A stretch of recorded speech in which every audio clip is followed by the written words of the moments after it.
There is a distinct anomaly in the architecture of modern wealth. We live in an era of hyper-visibility. Digital footprints are indelible. Every transaction, every movement, and every asset purchase creates a data point in a global surveillance grid. Yet, as one ascends the hierarchy of net worth, visibility does not increase. It paradoxically evaporates. The 0.01% do not live in the same optical reality as the rest of the economy. While the upper middle class is busy flashing logos and acquiring tangible assets that signal success, the true apex players are engaged in a diametrically opposite pursuit: aggressive, calculated erasure. Consider this specific phenomenon. A billion-dollar property portfolio exists in downtown Manhattan, yet the beneficial owner cannot be found in any public registry. A massive equity stake in a publicly traded conglomerate moves across borders without triggering a single headline. This is not a magic trick. It is not an accident. It is a feat of legal engineering. The conventional wisdom suggests that wealth attracts attention. But the sophisticated reality is that wealth, when properly structured, purchases the ultimate luxury, the ability to become a ghost while still pulling the levers of the machine. The question is not how they hide the money. The question is, how do they legally sever their identity from their property? This is the mechanism of the anonymous trust. It is the architectural blueprint for disappearance. To understand the anonymous trust, we must first discard the pedestrian understanding of ownership. For the average citizen, ownership is direct. Your name is on the deed. Your name is on the account. You and your asset are legally synonymous. If a creditor, a litigator, or a government agency looks for the asset, they find you. The anonymous trust, often referred to as a blind trust or structured as a ghost trust, operates as a legal firewall. Imagine a black box. You place your assets inside this box. Once inside, the assets are no longer legally yours. They belong to the box. But here is the critical distinction. You hold the only key, and the box is constructed of one-way glass. You can see out and direct the movements within, but the outside world sees only a smooth, featureless surface. This structure leverages specific statutory loopholes found in select jurisdictions, places like South Dakota, Wyoming, or Nevada, that have effectively seceded from the global transparency standard. These jurisdictions have commoditized privacy, creating asset protection statutes that rival traditional offshore tax havens. The mechanism relies on a fundamental separation of three roles: the grantor, who provides the money, the trustee, who manages the money, and the beneficiary, who receives the money. In a standard trust, these links are visible. In an anonymous trust, the connections are severed or obscured through layers of nominee services and private trust companies. The goal is to render the high net worth individual judgment-proof. If you own nothing, you can lose nothing. Yet through the black box, you control everything. Let us surgically disassemble this structure. How does a billionaire transfer billions into the dark without triggering alarms? It requires a three-step process of sophisticated financial decoupling. Step 1. The input, jurisdiction arbitrage. The process begins with geography. Not all laws are created equal. The architect of this scheme ignores the laws of their home state and looks for trust-friendly jurisdictions. They are seeking specific statutes regarding perpetuity and privacy. In standard jurisdictions, a trust deed is often a public record, or at least discoverable during litigation. However, in states like South Dakota or Delaware, statutes allow for total silence. The trust is not required to be registered with the court. The input phase involves drafting a trust instrument that acts as a dynasty trust, designed to last forever, domiciled in a region where the identity of the beneficiaries is sealed by statute. Crucially, the name of the trust is sanitized. It is never the Rockefeller Family Trust.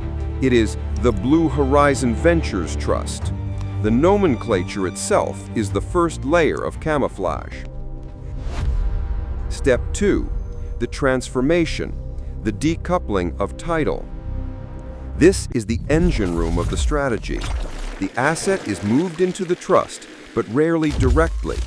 Instead, the trust owns a limited liability company or a series of LLCs. The real estate or the stock portfolio is titled in the name of the LLC. The LLC is owned by the trust. Who manages the LLC? Not the billionaire. A nominee manager is appointed, often a lawyer or a specialized corporate service provider. Their name appears on the public filings. The billionaire effectively steps back into the shadows. They may hold a letter of wishes, a non-binding private document that guides the trustee, but legally, the chain of title has been broken. Furthermore, this transformation utilizes decanting statutes. If a trust's terms become unfavorable or transparency laws change in one jurisdiction, the assets can be decanted, poured from the old trust into a new, more secretive trust in a different jurisdiction, without triggering a taxable event. It is a fluid, moving target. Step 3. The output, the private trust company.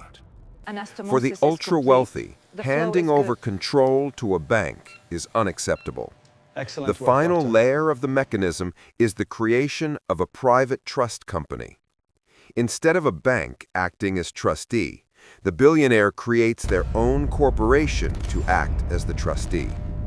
The board of this private trust company consists of trusted advisors, family members, and potentially the billionaire themselves, subject to careful tax structuring. This creates a closed loop.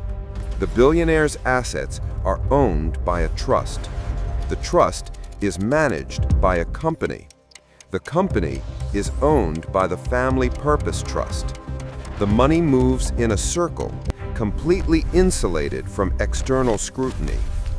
Through this estate planning architecture, the output is a system where the billionaire has functionally disappeared, yet their capital operates with unimpeded aggression in the market. To grasp the magnitude of this advantage, we must contrast two hypothetical scenarios: the operator versus the architect. The operator is a successful surgeon earning $5 million a year. He buys a mansion in his own name. He invests in stocks through a personal brokerage account. He is wealthy, but he is exposed. If the operator is sued for malpractice, every asset is discoverable. A plaintiff's attorney can perform a simple asset search and map his entire financial existence in 24 hours. His wealth management strategy is purely offensive, making money, without defensive fortification. Furthermore, when he dies, his estate goes through probate, a public court process that invites creditors and tax authorities to take a slice. Now consider the architect. He holds $500 million, but a search of his name yields 0 results. No property deeds, no direct shareholdings. When a frivolous lawsuit targets the architect, the plaintiff hits a wall. The architect legally owns nothing. The assets are locked inside an irrevocable trust, domiciled in Nevis or South Dakota. The plaintiff cannot pierce the corporate veil. To even attempt to sue the trust, the plaintiff might be required to post a bond in the millions of dollars just to file the claim. The difference is not just protection, it is economic efficiency. The architect's structure utilizes valuation discounts. Because the assets are locked in a family-limited partnership within the trust, the IRS may allow the taxable value of those assets to be discounted by 30% or 40% for lack of marketability. The operator pays full retail price on taxes and liability. The architect pays wholesale. Over a period of 30 years, due to the compounding nature of capital gains and tax deferral within the trust, the architect's wealth does not just grow faster, it grows exponentially faster. The chasm between them is not work ethic, it is structural geometry. When we step back and view this machinery in its entirety, we are forced to confront a stark reality. The anonymous trust is not merely a financial tool, it is a distortion field. It allows capital to exert influence without accountability. Critics argue that this system undermines the social contract. If the ownership of the world's most valuable assets, land, resources, technology, is obscured behind layers of shell companies and fiduciary shields, how can a society effectively regulate or tax its most powerful participants? However, from the perspective of the high net worth individual, this is not evasion, it is survival. In a litigious society where wealth is a target, privacy becomes the only shield. They argue that the right to privacy extends to one's financial life. This mechanism reveals the defining characteristic of modern inequality. The wealthy purchase assets, the ultra-wealthy purchase systems. Is the ability to disappear a bug in the code of capitalism, or is it a premium feature available only to those who can afford the subscription? The complexity of these structures effectively creates a parallel legal system, one for the visible and one for the invisible. If you are ready to stop looking at the surface and start understanding the machinery beneath the global economy, subscribe to this channel. We do not just track the money, we track the silence. The greatest trick the billionaire ever played was convincing the world he didn't own anything.